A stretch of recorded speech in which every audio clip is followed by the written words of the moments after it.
Hi പ്രിയമുള്ള സുഹൃത്തുക്കളെ, ദിവസങ്ങളോളമായി മഹാകുംഭമേളയെ സംബന്ധിക്കുന്ന വലിയ വിവാദങ്ങളാണ് സോഷ്യൽ മീഡിയയിൽ ഉടനീളം നടക്കുന്നത്. ഉത്തർപ്രദേശിലെ പ്രയാഗ്രാജിലാണ് അത് എന്നത് വളരെ പ്രധാനപ്പെട്ട ഒരു വിമർശനം. എതിരാളിയായിട്ടുള്ളത് യോഗി ആദിത്യനാഥ് ആണ് എന്നതും വളരെ പ്രധാനപ്പെട്ട ഒരു വിഷയമാണ് ഇവർക്ക്. കാരണം യോഗിയോട് ഇവർക്ക് കിടപിടിച്ച് നിൽക്കാൻ പറ്റില്ല. ഏത് രൂപത്തിലായിരുന്നാലും ശരി, വയലൻസ് ആണെങ്കിലും സൈലൻസ് ആണെങ്കിലും അദ്ദേഹം ശക്തമായ രൂപത്തിൽ അതിനെ പ്രതിരോധിക്കുക തന്നെ ചെയ്യും. ഇപ്പൊ യോഗി ആദിത്യനാഥിനെതിരെ വലിയ ഒരു വിഭാഗം, പ്രത്യേകിച്ച് മുസ്ലിങ്ങൾ, എപ്പോഴും കൊമ്പ് കോർത്തുകൊണ്ടിരിക്കുകയാണ്. ഏത് സാഹചര്യത്തിലാണെങ്കിലും ശരി, അയാൾക്കെതിരെ എന്തെങ്കിലും ഒന്ന് ചെയ്യാൻ ഒരു പോയിന്റ് കിട്ടണമെന്ന് കാത്തിരിക്കുന്ന മുസ്ലിങ്ങൾക്ക് ഇതൊരു അവസരം.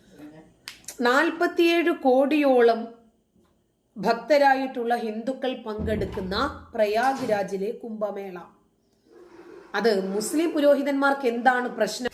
അപ്പം ഏറ്റവും കൂടുതൽ ഹിന്ദുക്കൾ പങ്കെടുക്കുന്നു എന്നതൊരു തലവേദന മുസ്ലിങ്ങളെ സംബന്ധിച്ചിടത്തോളം. രണ്ടാമത്തെ തലവേദന എന്താണ്? ഒരുപാട് മുസ്ലിങ്ങൾ ഇസ്ലാം മതം വിടാൻ സജ്ജരായിരിക്കുന്നു. ഈ മഹാകുംഭമേളയ്ക്കകത്ത് വേണം പ്രഗത്ഭരായിട്ടുള്ള ഋഷിമാരോ മുനിമാരോ സ്വാമിമാരോ ആചാര്യന്മാരോ അതല്ലെങ്കിൽ മതപുരോഹിതന്മാരോ അവരൊക്കെ വരുമ്പോൾ അവരുടെ സാന്നിധ്യത്തിൽ നമ്മൾ മതപുരോഹിതരെ കൊണ്ട് ഇസ്ലാം മതം സ്വീകരിപ്പിക്കുന്നത് പോലെ അവർക്ക് സനാതന ധർമ്മത്തിലേക്ക് വരണം. അങ്ങനെ വരുമ്പോൾ ഇസ്ലാമിന് കോട്ടം സംഭവിക്കും. അതുകൊണ്ടാണ് മുസ്ലിം പുരോഹിതർ ഇതിനെ നഖശിഖാന്തം എതിർത്തുകൊണ്ടിരിക്കുന്നത്. അപ്പോൾ യോഗി പറഞ്ഞു, ഒറ്റ മുസ്ലിങ്ങളെയും ആ ഏരിയയിൽ കണ്ടുപോകരുത്. 47 കോടി ആളുകൾ വരുന്ന ഒരു സദസ്സിലേക്ക് ഞങ്ങൾക്ക് കുറച്ച് സ്റ്റാളുകൾ ഇടാൻ അനുവാദം തരണമെന്ന് പറയുന്നു. അതിനെയൊക്കെ നിരോധിക്കുന്നു. പറ്റില്ല എന്ന് യോഗി പറയുന്നു. അങ്ങനെ യോഗിയാണ് ഇസ്ലാമിനെ തടസ്സം നിൽക്കുന്നത്, ഇസ്ലാം മത രാജ്യമാക്കുന്നതിന് എന്നാണ് മുസ്ലിങ്ങൾ മനസ്സിലാക്കിക്കൊണ്ടിരിക്കുന്നത്. പക്ഷെ ഇവിടെ മതേതരത്വമല്ലേ വാഴേണ്ടത്? യോഗിയെ സംബന്ധിച്ചിടത്തോളം അദ്ദേഹത്തിന് പബ്ലിക്കിന്റെ ഖജനാവിൽ നിന്നും കൈയിട്ട് വാരി മോഷ്ടിക്കേണ്ട. അദ്ദേഹത്തിന് കിട്ടുന്ന ശമ്പളം തന്നെ വളരെ ധാരാളമാണ്. ലളിതമായിട്ടുള്ള ജീവിതം നയിക്കുന്ന ഒരു മനുഷ്യൻ. അദ്ദേഹം മുഖ്യമന്ത്രിയാണ് UP-യുടെ ഏറ്റവും വലിയ സംസ്ഥാനം എന്ന് കരുതി സഹോദരങ്ങൾക്ക് മാതാപിതാക്കൾക്കും ഒക്കെ ഇങ്ങനെ കട്ടുകൊണ്ട് കൊടുക്കാമെന്നല്ല. അദ്ദേഹത്തിന്റെ സിസ്റ്റർ, ഞാൻ മനസ്സിലാക്കിയതിനനുസരിച്ചിട്ടാണെങ്കിൽ, തെരുവിൽ നിന്ന് ചപ്പാത്തി ഉണ്ടാക്കി, റൊട്ടി ഉണ്ടാക്കി, അങ്ങനെ കച്ചവടം ചെയ്ത് ഉപജീവന മാർഗം നയിക്കുന്നവരാണ്. അങ്ങനെയൊക്കെ ഒരു പാരമ്പര്യം ഈ രാജ്യത്തിനുണ്ടായിരുന്നു. നമ്മുടെ ബഹുമാനപ്പെട്ട മുൻ രാഷ്ട്രപതി APJ അബ്ദുൽ കലാം, അദ്ദേഹത്തിന്റെ ബ്രദർ ആരായിരുന്നു? ചെരുപ്പ് തുന്നൽക്കാരനായിരുന്നു. ഒരു വേദിയിലും ആ മനുഷ്യന് ഒരു നാണക്കേട് തോന്നിയിട്ടില്ല, എൻ്റെ ബ്രദർ ഈ ജോലിയാണ് ചെയ്യുന്നത് എന്ന് പറയാൻ. 46ഓളം യൂണിവേഴ്സിറ്റികളിൽ നിന്ന് ഡിഗ്രി എടുത്ത ഒരു മനുഷ്യൻ, രാഷ്ട്രപതിയായിട്ടുള്ള ഒരു മനുഷ്യൻ. അദ്ദേഹത്തിന് ഒരിക്കലും ജോലി ചെയ്ത് ജീവിക്കുന്നത് എന്നും അഭിമാനമാണ്. എന്ത് തൊഴിലായിരുന്നാലും ശരി, മാന്യമായി രാജ്യത്തെ ദ്രോഹിക്കാതെ രാജ്യത്തിന്റെ ഭരണഘടനയ്ക്കകത്ത് നിന്ന് ജോലി ചെയ്ത് ജീവിക്കുക. അതുപോലൊരു മനുഷ്യനാണ് യോഗി. യോഗിയുടെ സഹോദരങ്ങളെയൊക്കെ ഏതെങ്കിലുമൊക്കെ പോസ്റ്റുകളിൽ നിയമിക്കാൻ അദ്ദേഹത്തിന് പറ്റായിട്ടാണോ? പക്ഷെ വേണ്ട, അവർക്ക് അവരുടെ ജോലിക്ക് മഹത്വമുണ്ട്. ആ ജോലിയിൽ യോഗിയും മഹത്വം കാണുന്നു. അതിനനുസരിച്ച് ലളിത ജീവിതം നയിക്കുകയും അദ്ദേഹത്തിന് കിട്ടുന്ന പണം അദ്ദേഹം ഒരുപാട് ചാരിറ്റി പ്രവർത്തനങ്ങൾക്ക് വേണ്ടിയും സനാതന ധർമ്മം ഡെവലപ്പ് ചെയ്യുന്നതിന് വേണ്ടിയും വിനിയോഗിച്ചുകൊണ്ടിരിക്കുന്നു. ഇവർക്ക് ഇസ്ലാമിക രാജ്യമാക്കി മാറ്റുന്നതിന് തടസ്സം നിൽക്കുന്നത് യോഗിയാണ് എന്നാണ് എപ്പോഴും നമ്മുടെ അസദുദ്ദീൻ ഒവൈസി അടക്കം പറയുന്നത്. മോദിയും യോഗിയും എന്നാ മുഖ്യമന്ത്രി കസേരയിൽ നിന്ന് ഇറങ്ങുന്നു, അന്ന് ഞങ്ങൾ ഇസ്ലാം മത രാജ്യം ഉണ്ടാക്കുമെന്നാണ് ഇവർ പറയാറുള്ളത്. ഇപ്പോൾ ഇവരുടെ പ്രശ്നം മഹാകുംഭമേളയാണ്. എന്നിട്ട് വഖഫ് ബോർഡിൻ്റെയാണ് ഈ ഭൂമി എന്ന് പറഞ്ഞു നോക്കി. യോഗി കണ്ടം വഴി ഓടിച്ചു. മുസ്ലിങ്ങൾക്ക് സ്റ്റാൾ വേണമെന്ന് പറഞ്ഞു. ഏരിയയിൽ കണ്ടുപോരുത്, കണ്ടാൽ തടിയിൽ ചെളി പുരളും, പൊയ്ക്കോളാൻ പറഞ്ഞു. ജയിലുകൾ ഞാൻ തുറന്നിട്ടിട്ടുണ്ട് എന്ന് പറഞ്ഞു. ഏറ്റവും ഒടുവിലായി ഇപ്പോഴിതാ വധഭീഷണിയാണ് മുഴക്കുന്നത്. UP മുഖ്യമന്ത്രിയായ യോഗി ആദിത്യനാഥിനെതിരെ സോഷ്യൽ മീഡിയയിലൂടെയാണ് വധഭീഷണി മുഴക്കിയത്. ഒരു 30 വയസ്സുകാരനാണ്. 2025 മഹാകുംഭമേള നടത്താൻ താൻ അനുവദിക്കില്ലെന്നും ഭീഷണിപ്പെടുത്തുന്നു. ഉത്തർപ്രദേശിലെ ബറേലി ജില്ലയിൽ നിന്ന് തന്നെയാണ് ഈ കക്ഷിയെ പൊക്കിയെടുക്കുന്നത്. മൈജ റാസ എന്ന പ്രതി രാമക്ഷേത്രത്തെക്കുറിച്ച് സോഷ്യൽ മീഡിയയിൽ അനുചിതമായ പരാമർശങ്ങൾ നടത്തിയിട്ടുണ്ട്. തന്റെ സോഷ്യൽ മീഡിയ പോസ്റ്റുകൾക്ക് ഇയാൾ ക്ഷമാപണം നടത്തുന്ന വീഡിയോയും ഉടനെ തന്നെ ബറേലി പോലീസ് പുറത്തുവിട്ടിട്ടുണ്ട്. പോലീസ് പിടിച്ചതിന് ശേഷമാണ്. ഹിന്ദുക്കളെ, നിങ്ങളുടെ മഹാകുംഭമേള അടുത്തു വരികയാണ്. ഞങ്ങളത് നടക്കാൻ അനുവദിക്കില്ല. റാസയുടെ ഫേസ്ബുക്ക് പോസ്റ്റുകളിൽ ഒന്നിങ്ങനെയാണ്. നിരന്തരം ഈ മഹാകുംഭമേള ഡിക്ലെയർ ചെയ്ത അന്നു മുതൽ വിദ്വേഷ പരാമർശങ്ങൾ ഉണ്ടാക്കിക്കൊണ്ടേയിരിക്കുന്നു. ജനുവരി 13, അതായത് നാളെ, ഇന്ന് ഫെബ്രുവരി 26 വരെയാണ്. ജനുവരി 13 മുതൽ ഫെബ്രുവരി 26 തീയതി വരെയാണ് പ്രയാഗ്രാജിൽ മഹാകുംഭമേള നടക്കുന്നത്.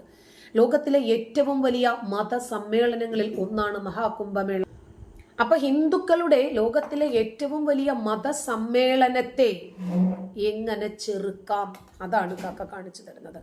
റാസയുടെ സോഷ്യൽ മീഡിയ പോസ്റ്റുകൾക്ക് പിന്നാലെ ഈ യുവാവിനെതിരെ നടപടിയെടുക്കണം എന്നാവശ്യപ്പെട്ട് പ്രാദേശിക VHP നേതാവായ പണ്ഡിറ്റ് KK ശംഖധർ പോലീസിൽ പരാതി നൽകുന്നു.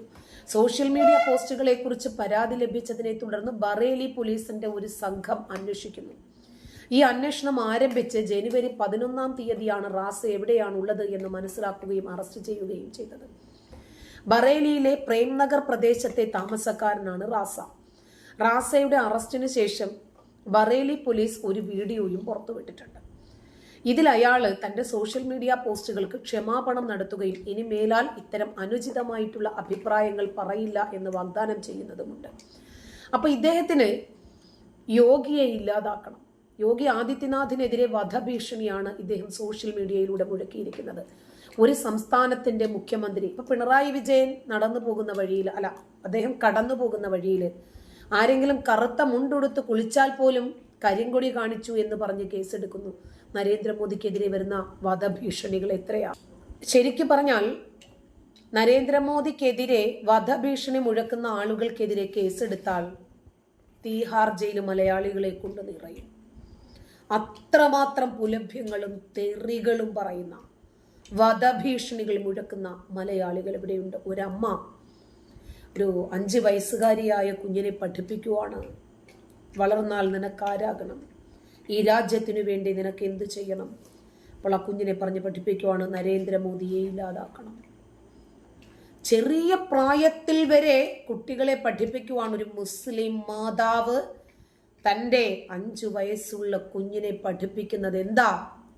ജീവൻ എടുക്കാനാ. നമ്മൾ ചെറിയ പ്രായത്തിലെ കുട്ടികൾക്ക് ഉറുമ്പാണ്, എലിയാണ്, പല്ലിയാണ്, പാറ്റയാണ്, കോഴിയാണ്, പട്ടിയാണ്, പൂച്ചയാണ്, അതിനും ഒരു ജീവനുണ്ട്. അതുകൊണ്ട് നമ്മൾ ആ ജീവൻ എടുക്കരുത്, അതിനെ വേദനിപ്പിക്കരുത് എന്നൊക്കെയാണ് നമ്മൾ പറഞ്ഞ് പഠിപ്പിച്ചു കൊടുക്കുക. എന്നതുപോലെ നരേന്ദ്രമോദി അങ്ങനെ തനിക്കെതിരെയുള്ള വധഭീഷണികളുടെ ഒരു ലിസ്റ്റ് എടുക്കാൻ പറഞ്ഞാൽ മലയാളികളെ കൊണ്ട് ആ ലിസ്റ്റ് നിറയും. കാരണം ഏറ്റവും കൂടുതൽ മോദി വിരുദ്ധരായ ആളുകൾ, യോഗി വിരുദ്ധരായ ആളുകൾ ഈ കേരളക്കരയിൽ ഉള്ളപ്പോഴും നമ്മളെ പോലെ ചില റയർ പീസുകൾ കൂടിയുണ്ട്. നരേന്ദ്രമോദി ഈ രാജ്യത്തിനു വേണ്ടി ചെയ്യുന്ന സേവനങ്ങളെ തിരിച്ചറിയുന്ന, യോഗി ആദിത്യനാഥ് ഈ രാജ്യത്തിനു വേണ്ടി ചെയ്യുന്ന സേവനങ്ങളെ തിരിച്ചറിയുന്ന വ്യക്തിത്വങ്ങൾ. അതുകൊണ്ട് നമ്മളത് തുറന്നു പറയും. അതുകൊണ്ട് ഒരു ഭാഗത്ത് ശത്രുക്കൾ വർദ്ധിക്കട്ടെ, വിമർശനങ്ങൾ വർദ്ധിക്കട്ടെ, മറുഭാഗത്ത് മിത്രങ്ങളും വർദ്ധിക്കും. അത്രേ നമ്മൾ അതിനകത്ത് കണക്കാക്കുന്നുള്ളൂ. മഹാകുംഭമേളയ്ക്ക് കലാപം ഉണ്ടാക്കുമെന്ന് പറഞ്ഞ് ഷഹാബുദ്ദീൻ റിസ്വി ബറേൽവി രംഗത്ത് വന്നു. അപ്പോഴും യോഗി ആദിത്യനാഥ് പറഞ്ഞു സ്വാഗതം, വന്നാൽ വന്നതുപോലെ തിരിച്ചു പോകില്ല.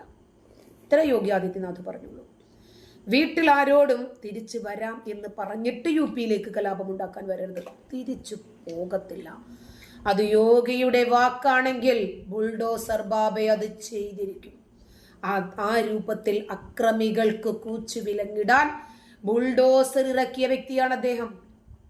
നൂപുർ ശർമ്മയുടെ വിഷയം വന്ന സമയത്ത് കാൺപൂരിലെ പൊതുനിരത്തിൽ ഇറങ്ങി അടിച്ചു പൊട്ടിച്ചും വാഹനങ്ങൾ തകർത്തും ഒരുപാട് കലാപകാരികൾ.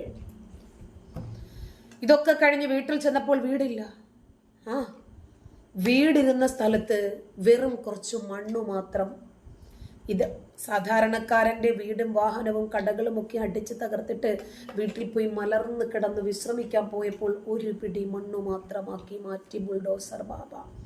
അനധികൃതമായി കെട്ടിയുണ്ടാക്കിയ നിന്റെ വീടുകളിൽ നിന്റെ മാതാപിതാക്കളും സഹോദരങ്ങളും ഭാര്യാസന്താനങ്ങളും ഒക്കെയായി സുഖമായിട്ട് ജീവിക്കണമല്ലേ? ഇതിനാര് സമാധാനം പറയും? നിങ്ങൾ തകർത്തതിന്. നൂപുർ ശർമ്മയെ പിന്തുണച്ചു എന്ന കാരണത്താൽ ഇവര് കാൺപൂരിൽ അരങ്ങേറിയ ഒരു ധർണ, ഒരു പ്രകടനം. യോഗയുടെ നാട്ടിൽ അതൊന്നും നടക്കില്ല. കാരണം ഭരണഘടന എന്തു പറയുന്നു? ഒരു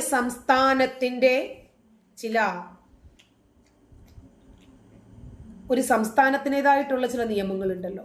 ആ പരിധിക്കകത്ത് വരുന്നത് എന്തും യോഗി ആദിത്യനാഥ് ചെയ്തിരിക്കും. അതിനപ്പുറത്തേക്ക് പോകത്തുമില്ല. നന്ദി.